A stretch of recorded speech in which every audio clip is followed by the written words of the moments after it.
Good morning. कल तक की क्लास में आपने समझ लिया था संपत्तियों का पुनर्मूल्यांकन व दायित्व का पुनः निर्धारण। उसमें आप ये समझ चुके हैं कि किस प्रकार संपत्ति में वृद्धि होती है, संपत्ति में कमी होती है, दायित्व आयोजनों में वृद्धि या फिर कमी का लेखापन कैसे करते हैं। तो पुनः अपन उस टॉपिक से जुड़ते हैं और आज आपको ये समझना है कि प्रविष्टियां तो आपने कल समझ ली थी, रीवैल्यूएशन अकाउंट किस तरह प्रिपेयर होता है और वो आपको जर्नल जो एंट्री आपने समझी थी उसी वे में आपको समझनी है। अकाउंट अपन प्रिपेयर करेंगे।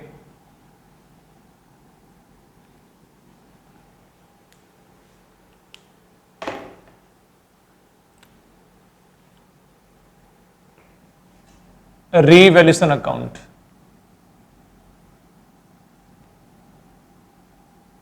रीवैल्यूएशन अकाउंट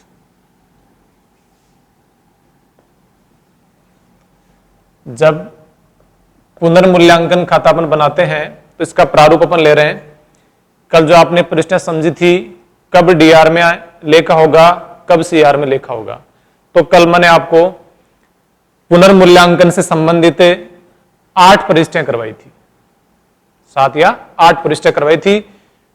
अब आपको देखना यह है कि रीवैल्यूएशन अकाउंट के क्रेडिट में कब लेखा होता है। By increase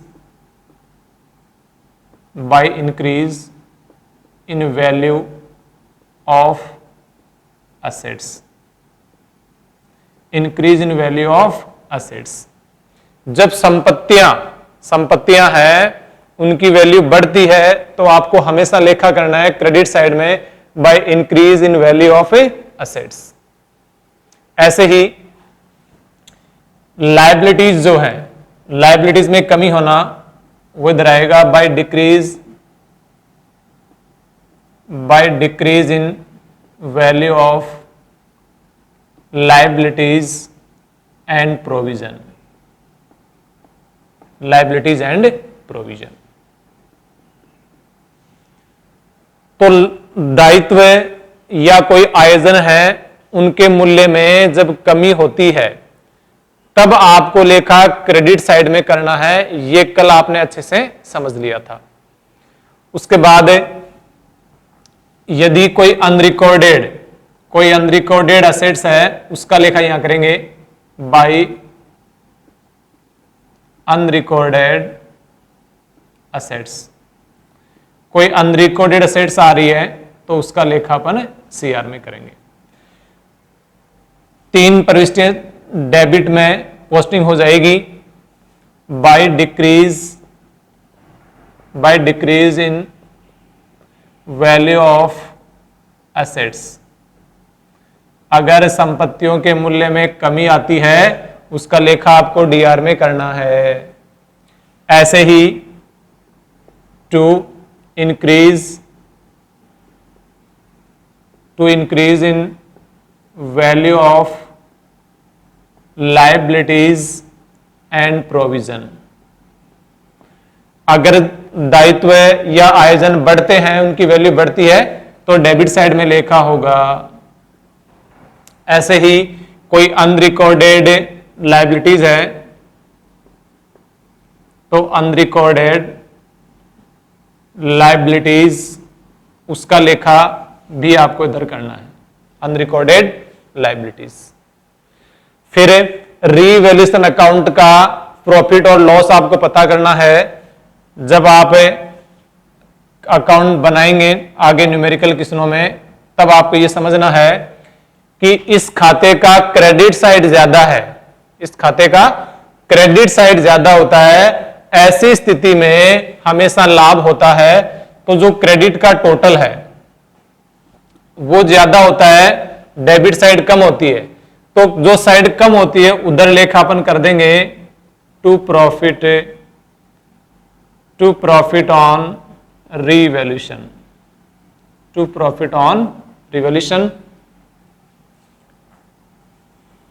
transfer to profit on revaluation, transfer to old partners, transfer to old partner।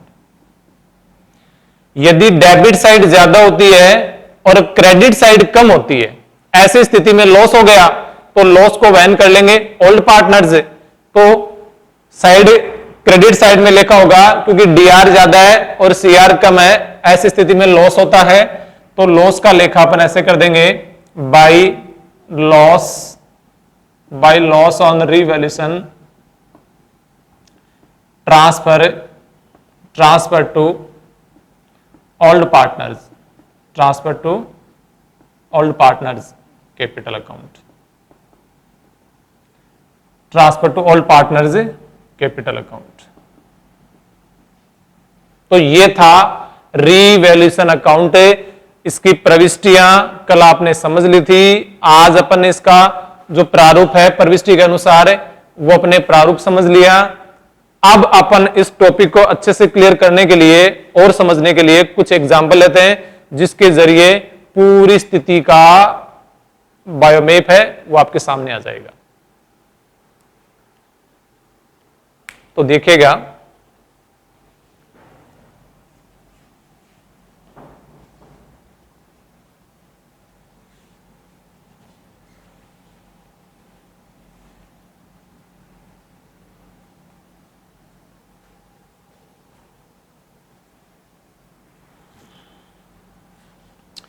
अपन कुछ एग्जाम्पल लेते हैं इस टॉपिक को क्लियर करने के लिए। पुनः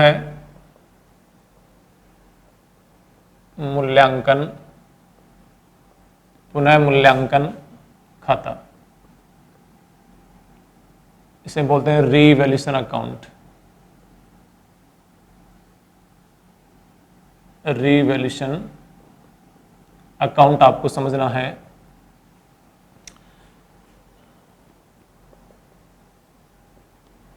यही अपना टॉपिक है आज का।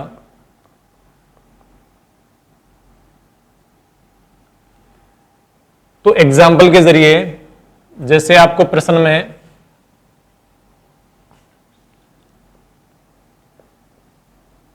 निम्न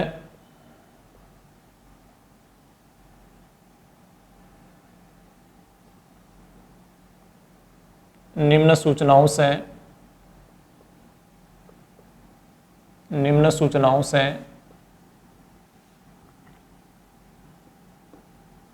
पुनः मूल्यांकन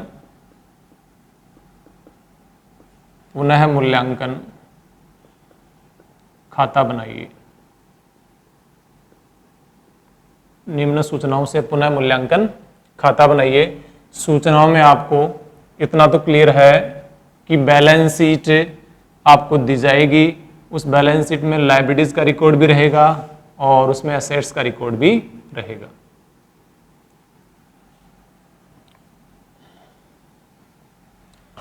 तो अब आपके सामने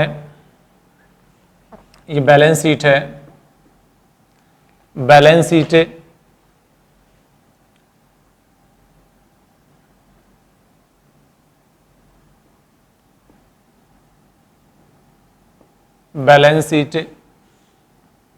एज ऑन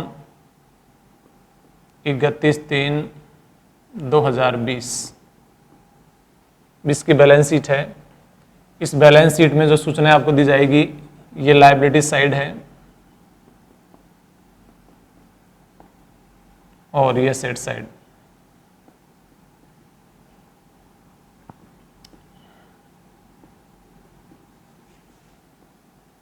सूचनाओं में इधर आएगी कैपिटल ए 60,000 और partner B 40,000।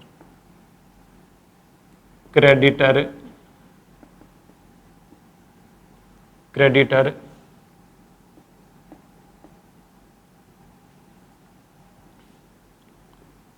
Provision for bad and या केवल बैड डेब्ट से, बैड एंड डाउटफुल डेब्ट्स भी आ सकता है। Creditors 25,000, employ provident fund, employ provident fund 10,000, provision for bad debts 5,000। Assets में आपको दिया हुआ है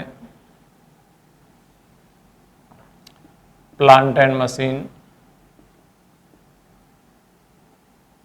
plant and machinery, plant and machine है 50,000।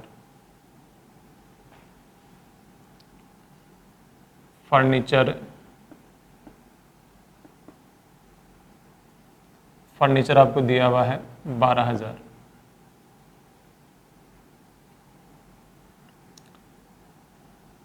इन्वेस्टमेंट,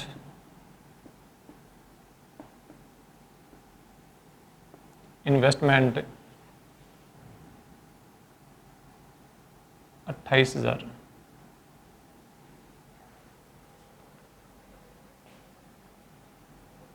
इन्वेस्टमेंट के अलावा डेटर्स, डेटर्स 45,000। टोटल कर लें 1,40,000 टोटल वैल्यू। इसका टोटल कर लें 40, 1,35, फिर कैश इन हैंड आ जाएगा या कैश एट बैंक कर देना, cash at bank 5,000। Balance sheet का जो टोटल है वो इक्वल आता है, आपको पता ही है। अब नीचे आपको इन्फॉर्मेशन दी गई है, इधर आपको सूचनाएं दी जाएगी या यहाँ पर आप अकाउंट प्रिपेयर कर लेना जैसा आप, लेकिन ज़्यादा बेटर ही रहेगा सूचनाएं, सूचनाएं ही ज़्यादा बेटर रहेगा, स्पेस कम है। सूचनाएं,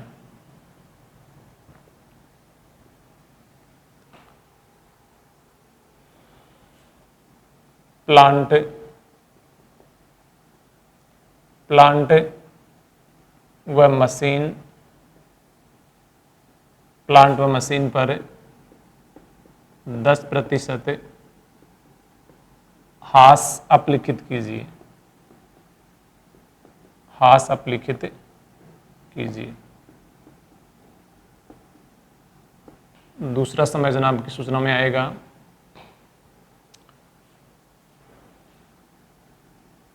विनियोगों का मूल्यांकन, विनियोगों का बाजार मूल्य, विनियोगों का बाजार मूल्य 25,000 रुपये है।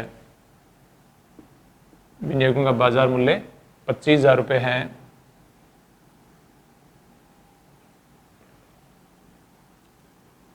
देनदारों पर, देनदारों पर डूबत ऋण आयोजन, डूबत ऋण आयोजन,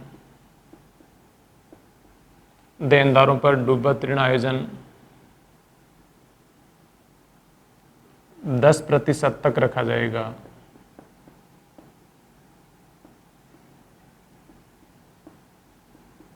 दस प्रतिशत तक रखा जाएगा।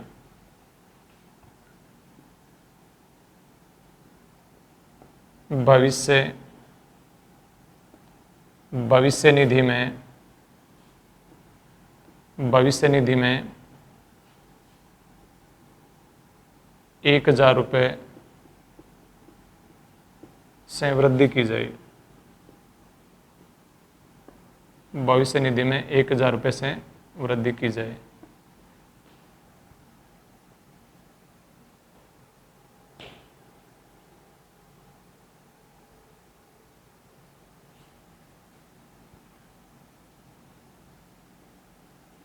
फर्नीचर, फर्नीचर का मूल्यांकन या फर्नीचर 3000 से बढ़ाया जाए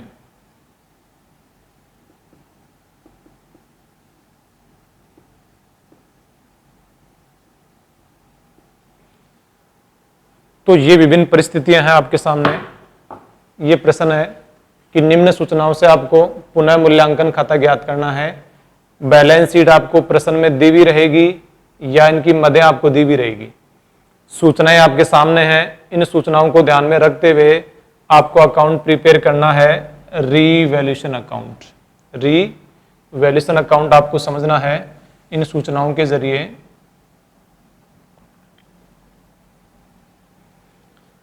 तो पुनर्मूल्यांकन खाता आप समझ लें कि कैसे बनाया जाता है इन सूचनाओं को ध्यान में रखते हुए। और ये आपको बताई दिया कि पुनर्मूल्यांकन खाते से चाहे प्रॉफिट है चाहे लॉस है उस पर अधिकार केवल पुराने पार्टनर्स का ही है।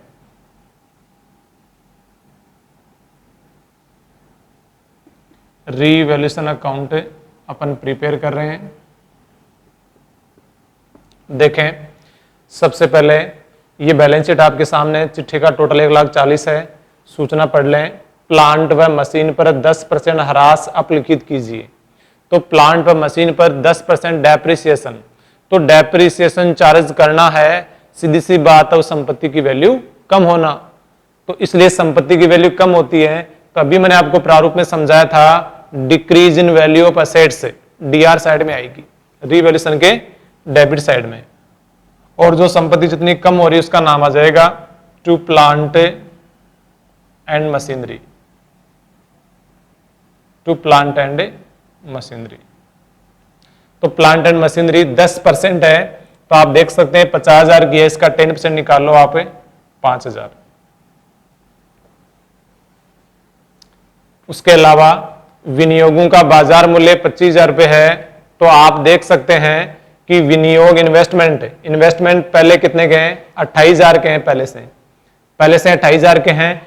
साफ संकेत है, बाजार मूल्य 25,000 हो गया। तो सीधी सी बात, इसकी वैल्यू गिर गई इन्वेस्टमेंट की वैल्यू गिर गई है। तो संपत्ति की वैल्यू कम होती है, तो अपन डीआर साइड में लिखेंगे। तो ये लिखा हो जाएगा टू इन्वेस्टमेंट। और इन्वेस्टमेंट कितना कम हुआ वो अमाउंट यहां पर आएगी। पहले 28 का था, अब 25 का हो गया। तो जितनी वैल्यू गिरती है उतनी ही वैल्यू अपन प्रदर्शित करते हैं। ऐसे ही आप समझोगे, देनदारों पर डूबत ऋण आयोजन 10% तक रखा जाए। तो कल ही मैंने आपको समझाया था, जब तक की बात आती है तो जो पहले से जो मद लिखी गई है और अब जो रखेंगे उनका अंतर लेंगे। जैसे डेटर्स कितने के हैं, डेटर्स हैं 45,000 के, मूल डेटर्स 45,000 के, और डूबत ऋण आयोजन रखा जाएगा 10%। तो 45,000 का आप 10% निकालोगे तो वो आ जाएगा 4500। 4500 ये अपने आ रहा है PBD, provision for bad debts. तो 4500 रखना है, तक रखा जाएगा, मतलब ये तो रखना है। इसे तो चिट्ठे में, नई बैलेंस शीट में अपने को ये वैल्यू रखनी है पीबीडी की, provision for bad and doubtful डेब्ट। जबकि पहले वाले चिट्ठे में कितना रखा गया है, प्रोविजन फॉर बैड डेब्ट से 5,000 रुपए रखा गया है। तो 5,000 पुरानी बैलेंस शीट में है, इनका अंतर ले लो 500 रुपए, ये आपको अब कम रखने हैं। तो दायित्व है, मैंने कहा ना प्रोविजन दायित्व में आता है। तो प्रोविजन की वैल्यू पहले तो थी 5,000, ये पुरानी बैलेंस शीट है। जब नया पार्टनर आएगा तब संपत्ति और दायित्व की वैल्यू की गणना दोबारा होगी। ए और बी पुराने पार्टनर हैं, सी को ये फर्म में प्रवेश दे रहे हैं। तो निम्न सूचनाओं से आपको रिवैल्यूएशन अकाउंट बनाना है।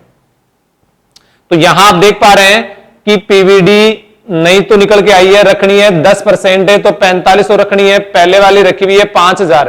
तो सीधी सी बात है, दायित्व 500 रुपए से कम हो गया, प्रोविजन 500 रुपए से कम हो गया। जब दायित्व कम होता है तो फायदा होता है। रीवैल्यूएशन के क्रेडिट साइड में अपन इसे लिखेंगे by provision, by provision for bad debts, by provision for bad डेब्ट से 500 रुपए दर आ गए। क्लियर। उसके बाद भविष्य निधि में 1000 से वृद्धि की जाए, तो भविष्य निधि है, ये दायित्व है।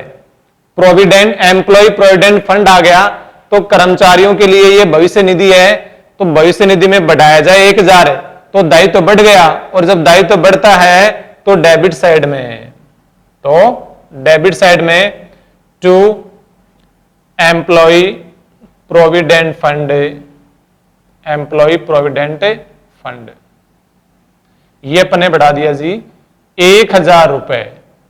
10 तो पहले था ही, 1000 बढ़ा दिया। जितना बढ़ाया जाता है या घटाया जाता है वो अमाउंट यहां पर आती है।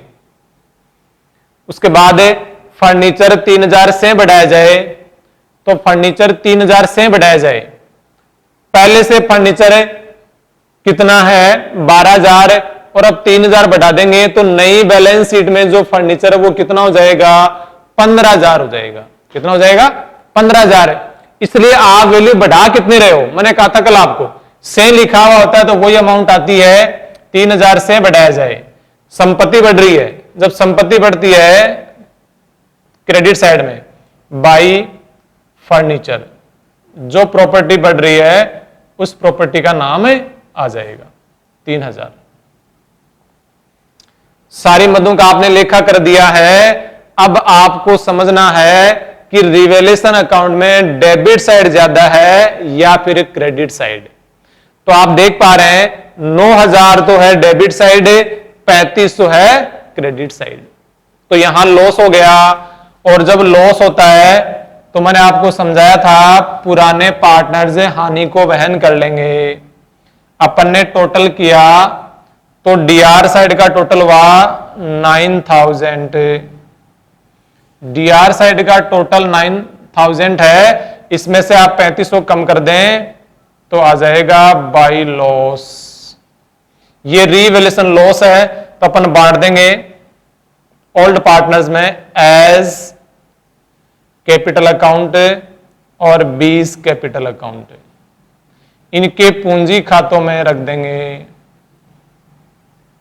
ये आप समझ चुके हैं, स्थिर विधि होती है तब करंट नाम आ जाएगा, और स्थिर विधि नहीं है, कुछ नहीं कह रखा है तो परिवर्तनशील विधि, और परिवर्तनशील विधि में नाम हमेशा एज कैपिटल और बीस कैपिटल, मतलब पार्टनर्स कैपिटल। तो लॉस कितने का हो गया 9000 में आप 3500 कम कर दें 5500 का लॉस हो गया। तो ये 5500 रुपए लॉस के वहन कर लेंगे ए और बी। ए और बी का अपने को अनुपात दिया हुआ नहीं है, कोई सूचना नहीं है, तो इक्वल माना जाएगा। तो ये वहन कर लेंगे 2750 और 2750। तो ये था पुनर्मूल्यांकन खाता। ये आपको समझना जरूरी है। बोर्ड पेपर में जब 6 नंबर का प्रश्न आएगा तो उसमें क्लियर है 6 नंबर के प्रश्नों में 2 नंबर आपका रिवैल्यूएशन अकाउंट का है। 2 नंबर किसके हैं? रिवैल्यूएशन अकाउंट के हैं। जर्नल प्रविष्टियां पूछ सकते हैं या फिर आपको अकाउंट पूछ सकते हैं। तो इसी क्रम में अपन एक एग्जांपल और लेते हैं ताकि आपके अच्छे से क्लियर हो जाए।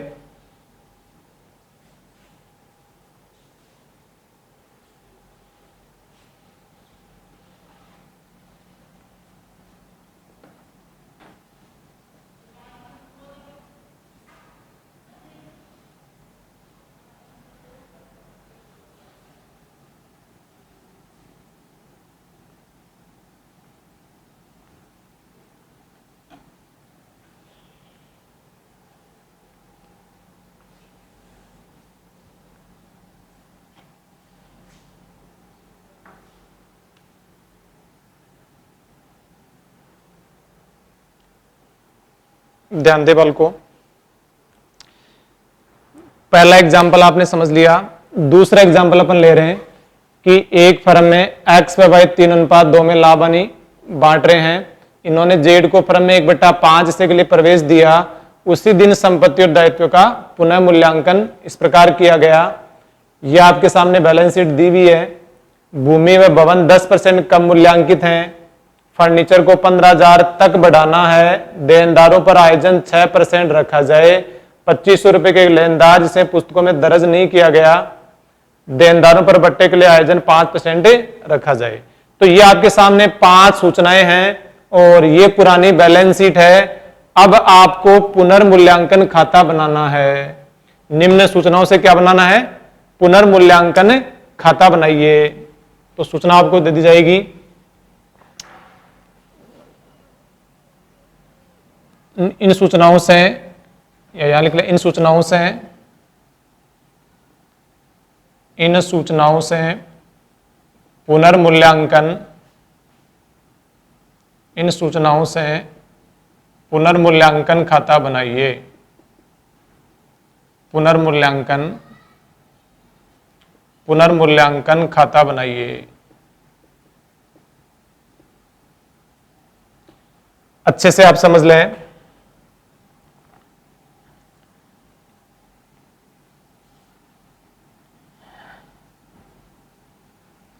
रीवैल्यूएशन अकाउंट आप जब भी बनाएं तो इसमें आपको मैंने बताया था, कुछ पॉइंट लिखवाए थे आपको, कब सीआर में आएगा, कब डीआर में आएगा, यही आपको समझना अति आवश्यक है। ये आप सीख गए तब रीवैल्यूएशन अकाउंट बनाने में आपके कहीं कोई समस्या नहीं आएगी।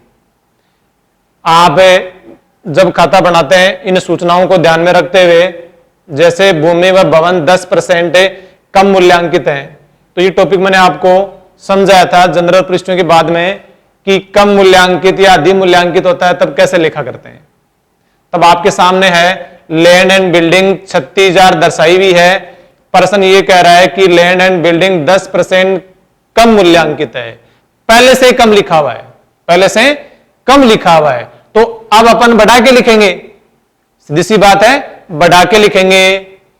तो एक तो लाइन आती है भूमि व भवन 10% से कम किया जाए, तो वो टॉपिक है, उसमें तो अपन कम जो राशि आती है वो डीआर में लिखते हैं, लेकिन यहां शब्द आ गया कम मूल्यांकित। कम मूल्यांकित होता है उसको डीआर में नहीं लिखेंगे, पहले से कम लिखा गया है, अब अपन उसको बढ़ा करके लिखेंगे। पुरानी आपको दी हुई है 36,000, तो 36,000 वैल्यू इसकी लैंड एंड बिल्डिंग की पुरानी वैल्यू है, पर्सन में क्लियर है 10% कम मूल्यांकित है। तो मैंने लिखवाया था आपको book value into rate upon 100 minus rate. कम मूल्यांकित है 100 में से माइनस करके लिखो, अधिक मूल्यांकित है 100 में जोड़ के लिखो, अपने आप कैलकुलेट हो जाएगा कि कितनी वैल्यू आपको और दर्शानी है। तो कैलकुलेट करोगे आप 36,000 इंटू 10/90, तो ये 4,000 रुपए पहले से कम लिखी हुई है। तो लैंड एंड बिल्डिंग है वो 4,000 रुपए से बढ़ रही है, इसलिए अपन क्रेडिट साइड में लिखेंगे by land and building, land and building. तो जितनी कम थी बढ़ा के लिख देंगे अपन, 4,000 रुपए पहले से कम लिखी हुई है, 40,000 रुपए होनी चाहिए थी पुरानी बैलेंस शीट में, जो कि कम लिखी गई है। अब अपन ने इसको एडजस्ट करके 4,000 रुपए और दर्शा दिया, एक प्रकार से अपनी संपत्ति बढ़ गई है। दूसरे समायोजन पे आए, फर्नीचर को 15,000 तक बढ़ाना है, तो मैंने पहले भी कहा था आपको तक शब्द लिखा हुआ आता है तो डिफरेंस ले लो, book value and new value. तो बुक वैल्यू और रिवाइज्ड वैल्यू फर्नीचर की आ रही है 15,000, बुक वैल्यू कितनी है फर्नीचर की 11,000, तो 4,000 से वैल्यू बढ़ रही है फर्नीचर की। तो बाई फर्नीचर 4,000 वैल्यू ये बढ़ गई। फिर आप देखें देनदारों पर आयोजन 6% रखा जाए, तो देनदार हैं कितने के? मूल देनदार पीबीडी माइनस करके तो दिए हुए 38,000, मूल आपके डेटर्स हैं वो 40,000 हैं, तो 40,000 का आप निकाल लो 6%, तो 40,000 का 6% निकालोगे तब रुपए आएंगे 2,400। कितने आएंगे? 2,400। अब आप देख लें नया जो प्रावधान है वो 2,400 रुपए आपको रखना है, क्योंकि इसके अनुसार आपको चलना है। तो देनदारों पर आयोजन 6% रखा जाए, 40,000 का 6% तो बनता है 2,400। अब आप देख ले पहले से कितना रखा हुआ है 2000, पहले से कितना है 2000। तो सीधी सी बात है, ये जो प्रोविजन है, प्रोविजन दायित्व होता है, और दायित्व है या आयोजन, आयोजन आपका कितना बढ़ गया, पहले वाला 2000 अब कितना रखना है 2400, तो 4000 रुपए आपकी लायबिलिटी बढ़ गई है, एक प्रकार से प्रोविजन बढ़ गया।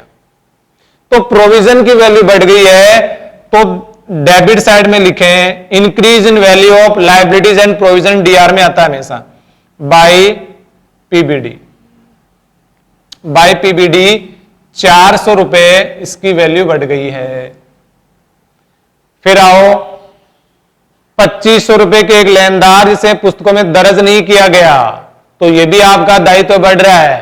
क्रेडिटर्स आपको पहले से शो कर रखे हैं 30,000, सूचना में क्लियर दे रखा है कि 2500 रुपए के एक लेनदार पुस्तकों में दर्ज नहीं किया गया, तो दर्ज नहीं किया गया तो बढ़ गया, लायबिलिटी बढ़ती है तो भी दरी आता है टू क्रेडिटर्स, और आपकी लायबिलिटी बढ़ गई है 2500 रुपए से, 2500 रुपए से लायबिलिटी बढ़ गई।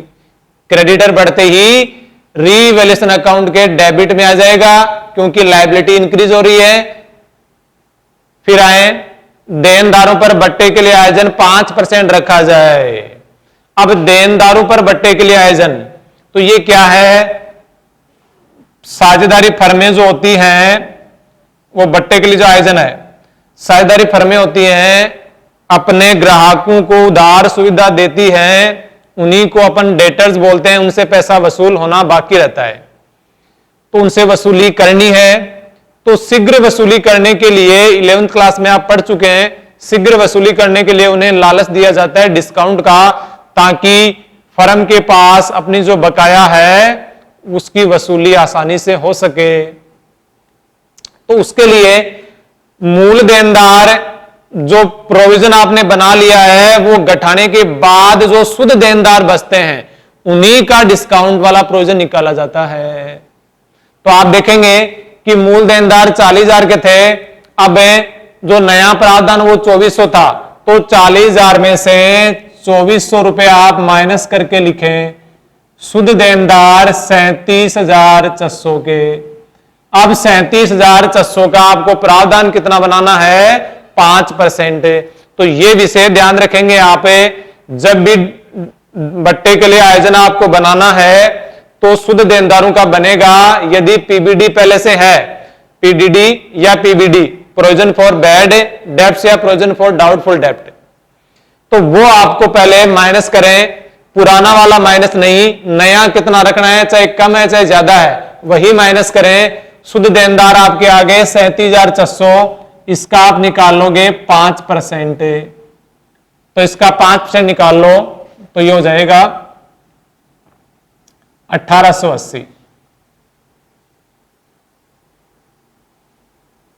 1880, तो ये डिस्काउंट बना है, तो डेबिट साइड में आ जाएगा to provision for discount on debtors, to provision for discount on debtors 1880 रुपए।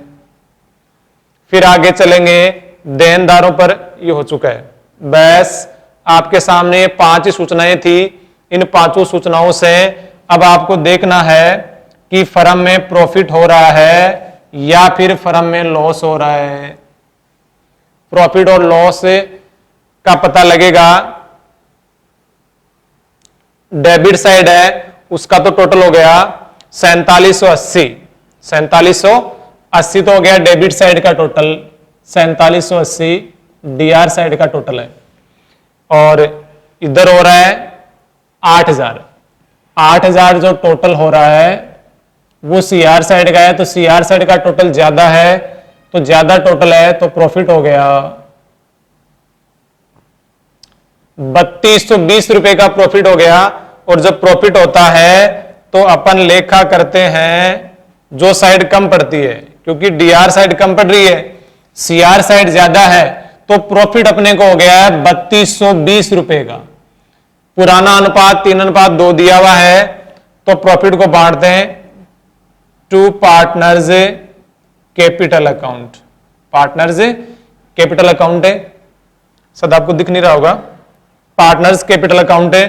तो जो ए पार्टनर है, सॉरी एक्स पार्टनर है, उसको कितना मिलेगा 3/5 गुणा 3220, 3220।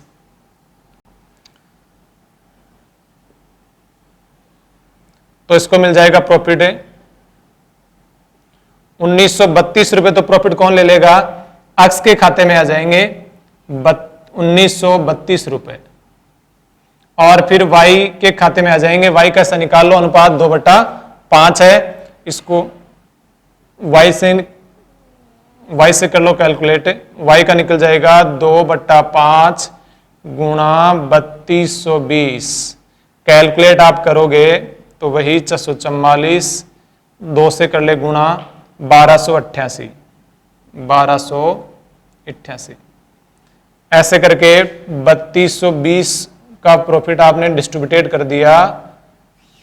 डीआर और सीआर का टोटल 8000। आप समझ पा रहे हैं, रीवैल्यूएशन अकाउंट अपन ने बनाया है इन सूचनाओं के द्वारा, ये मैंने आपको अच्छे से समझा दिया।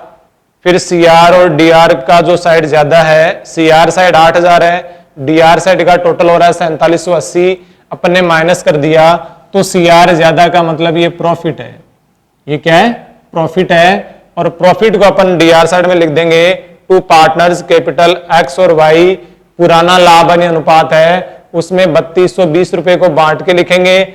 एक्स को प्रॉफिट मिल गया 1932 और वाई को मिल गया 1288, 1288। तो ये बाकी आप एग्जाम्पल बुक में है, अभ्यास क्वेश्चन है, ये सारे आप प्रैक्टिस करोगे। लगभग जो मैंने कंडीशन है आपको समझा दी है, फिर भी आप प्रश्न निकालते रहें, बाकी अपन नेक्स्ट क्लास में समझेंगे।